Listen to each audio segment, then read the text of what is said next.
സൂര്യതാപം, സൂര്യാതപം. കടൽക്കരയിൽ ആതപ സ്നാനം ചെയ്യുന്ന സായിപ്പും മദാമയും മലയാളിക്ക് പണ്ടൊരത്ഭുതമായിരുന്നു. സൂര്യതാപം സൂര്യന്റെ ചൂടും ഉഷ്ണവുമാകുമ്പോൾ, സൂര്യാതപം സൂര്യപ്രകാശവും വെയിലുമാണ്. ആപാദചൂടം, ആപാദമധുരം. ആപാദമധുരമായ അവളുടെ പാട്ടിൽ ആസ്വാദകർ ആപാദചൂടം കോരിത്തെരിച്ച് നിൽക്കുകയാണ്.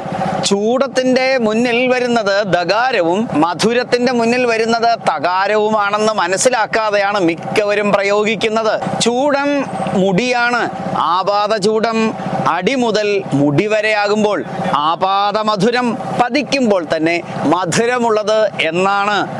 പതിക്കുമ്പോൾ കിട്ടുന്ന മധുരം പാദത്തിൽ പുരട്ടി വെറുതെ ഉറുമ്പിനെ കടിക്കാനുള്ള അവസരം ഉണ്ടാക്കി കൊടുക്കണോ? പ്രിയപ്പെട്ടവരെ, കൂടുതൽ വാക്കുകളുമായി നമ്മൾക്ക് പുതിയൊരധ്യായത്തിൽ കാണാം. നമസ്തേ. MC ന്യൂസ്, കനേഡിയൻ മലയാളികളുടെ വാർത്താജാലകം.